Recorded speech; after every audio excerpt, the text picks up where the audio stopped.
Halo, balik lagi sama saya. Nah, tadi sebelumnya kita udah ngomong nih, kira-kira bookkeeping seperti apa, kenapa itu penting. Nah, kali ini kita akan ngomongin bagaimana sih mencari atau membuat sebuah bookkeeping yang bagus. Ada beberapa step yang bisa kita lakukan untuk membuat sebuah bookkeeping yang baik. Nah, yang pertama, ini yang paling penting atau yang paling dasar ketika kalian membuat sebuah bookkeeping. Pisahkan antara pengeluaran pribadi sama pengeluaran bisnis. Jangan sampai kalian menggabungkan kedua hal ini. Kalau misalnya kalian menggabungkan kedua hal ini, kalian nggak akan tahu kira-kira berapa sih penghasilan bisnis kalian secara utuhnya. Karena penghasilan atau laba-laba bisnis ini kalian gunakan untuk membayar kebutuhan pribadi juga. Jadi penting sekali ketika kita membuat sebuah bisnis, gunakanlah dua akun.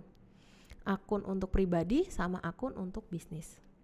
Jangan sampai semua pengeluaran, semua pendapatan itu gabung dalam satu akun, baik pribadi maupun bisnis. Harus dipisahkan gitu. Nah, ketika kita udah misah gini, kita akan tahu kira-kira berapa sih beneran pengeluaran kita berapa, untuk bisnis pendapatan kita berapa. Dengan demikian nanti tahu nih kira-kira nanti belakangnya keputusannya seperti apa. Nah, yang kedua, ketika kita berbicara tentang bookkeeping, kita harus memilih kita menggunakan tipe yang mana, single entry atau double entry. Dimana kalau kita berbicara tentang single atau double entry ini memiliki plus minusnya masing-masing. Tapi sebelum kita ngomongin dengan plus minusnya, kita akan bahas dulu deh apa itu double entry, apa itu single entry.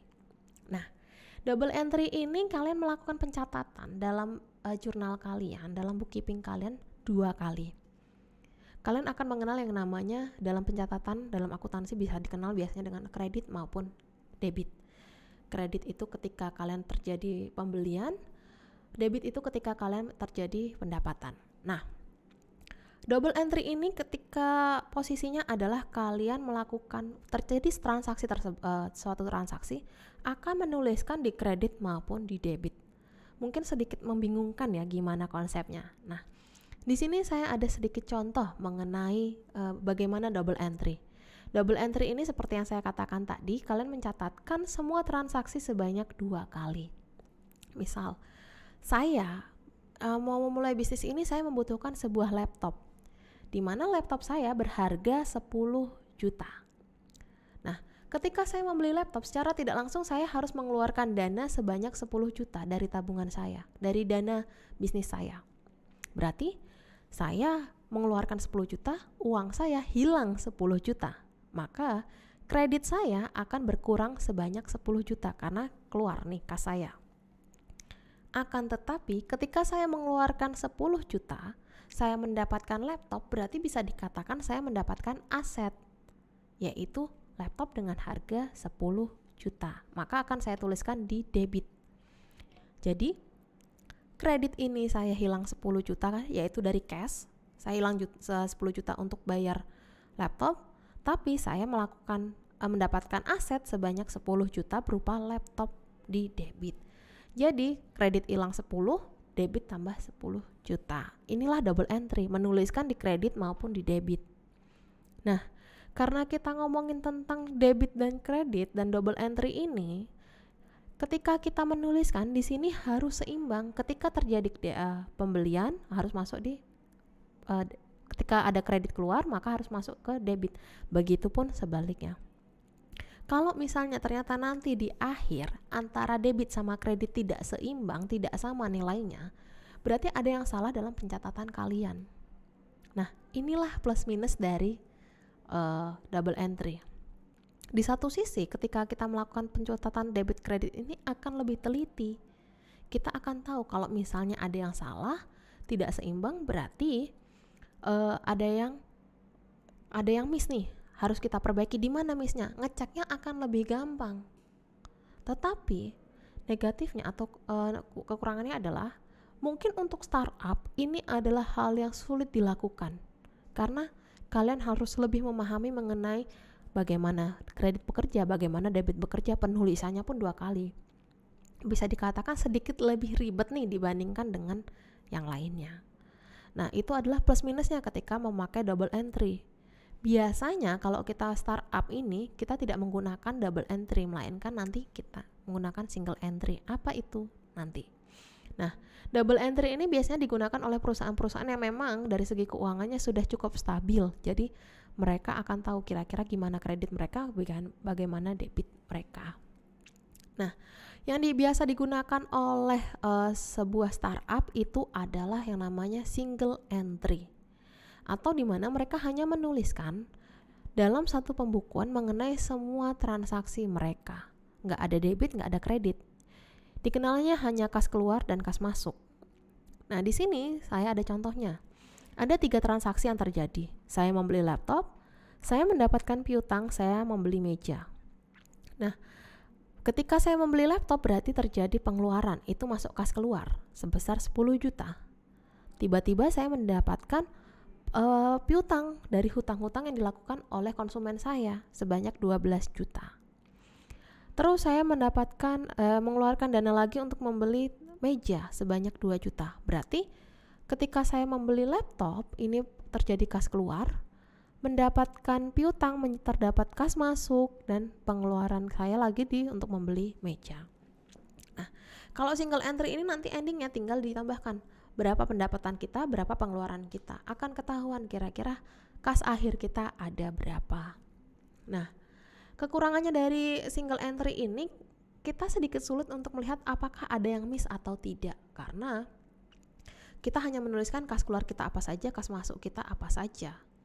Tapi positifnya adalah untuk sebuah startup yang baru, ini hal yang paling mudah dilakukan. Tidak terlalu berbelit-belit. Kalian hanya menuliskan bagaimana transaksi kalian dari transaksi masuk dan transaksi keluar kalian. Nah, selanjutnya, langkah yang ketiga ini adalah kalian memilih basicnya. Ketika kalian menuliskan sebuah bookkeeping, ada 2 basic, secara cash atau secara accrual.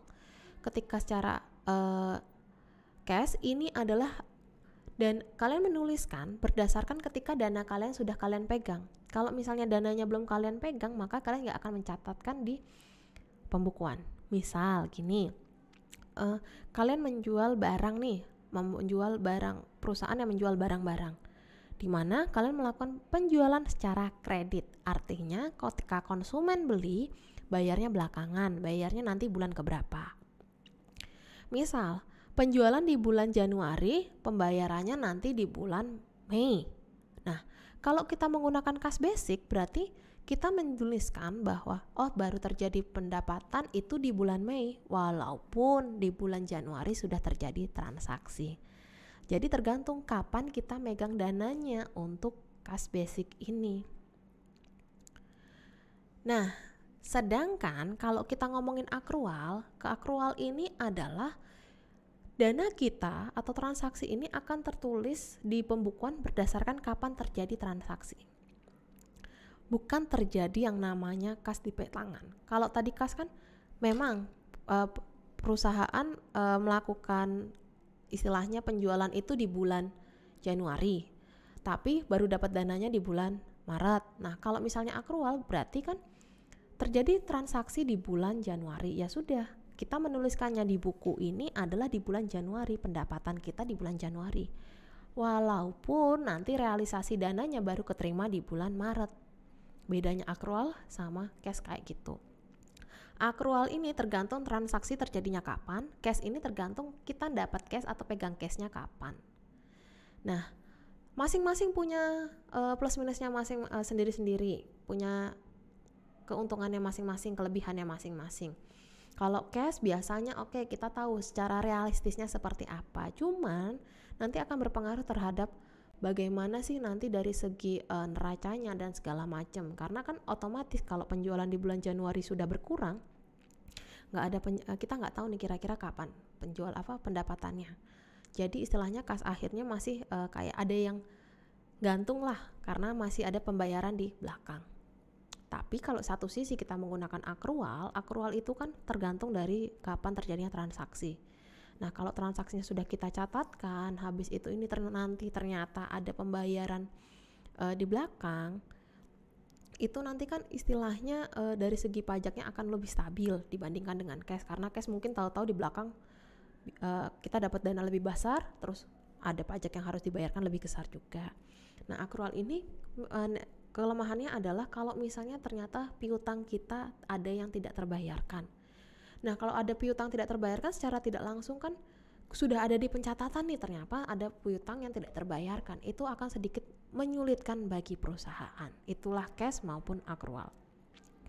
Nah, biasanya startup akan menggunakan cash sebagai basic mereka untuk membuat sebuah bookkeeping, karena itu ke realisasinya seperti apa. Nah, cara selanjutnya adalah kalian memilih sistemnya, apakah melakukan secara manual atau menggunakan software. Kalau kita ngomongin manual, berarti ditulis nih secara manual di kertas pakai buku. Tapi kalau pakai software bisa menggunakan yang namanya, kalau di Indonesia terkenal dengan Jurnal ID dari Mekari. Kalau di luar negeri ada yang namanya QuickBook, tapi kalau di Indonesia sedikit kurang terkenal. Nah, dua hal itu dibebaskan lagi kepada teman-teman bagaimana ketika membuat bookkeeping. Sebenarnya Excel itu bisa menjadi bisa dikatakan manual, bisa dikatakan software. Kenapa? Kalau misalnya nginput transaksi di Excel itu satu persatu tanpa tidak tahu seberapa powerfulnya itu, maka akan jadi manual. Tetapi kalau kita sudah mengerti bagaimana cara menggunakan Excel secara memaksimalkan dengan formulanya ada powerful itu, maka itu akan menjadi sebuah software yang secara otomatis. Nah, ini diberikan kebebasan kepada teman-teman untuk memilih secara bookkeepingnya mau secara manual atau secara otomatis. Dan yang terakhir adalah kalian mengkategoriskan transaksi-transaksinya. Nah, yang kita kategoriskan apa yang menjadi kebutuhan untuk perusahaan, kira-kira makan siang, terus apa, R&D dan segala macam, itu harus kita pisahkan. Jangan sampai nih kalau kita nggak misahkan, kita nggak ngerti kira-kira yang untuk perusahaan berapa, yang memang untuk kebutuhan peralatan berapa, yang untuk makan siang kita berapa misalnya. Jangan sampai ternyata untuk suplai perusahaan kita lebih kecil daripada makan siang kita. Dengan kita mengkategoriskan gini, kita akan tahu kira-kira kalau misalnya ternyata dari segi makan atau entertain kita udah over budget, kita bisa turunkan untuk kedepannya seperti apa. Nah, memang kalau kita berbicara bookkeeping ini adalah hal yang sangat-sangat membosankan, apalagi untuk sebuah bisnis kecil. Mereka akan berpikir, ngapain saya buat bookkeeping, susah segala macam. Tapi percayalah, bookkeeping ini gak hanya dari segi bisnis saja. Dari kita kehidupan sehari-hari pun juga penting dilakukan. Karena kalau kita misalnya membiasakan kebiasaan untuk melakukan bookkeeping, kita akan tahu gimana membuat sebuah keputusan yang baik. Oke, sampai di sini untuk sebab kali ini, kita akan lanjutkan di berikutnya. Terima kasih.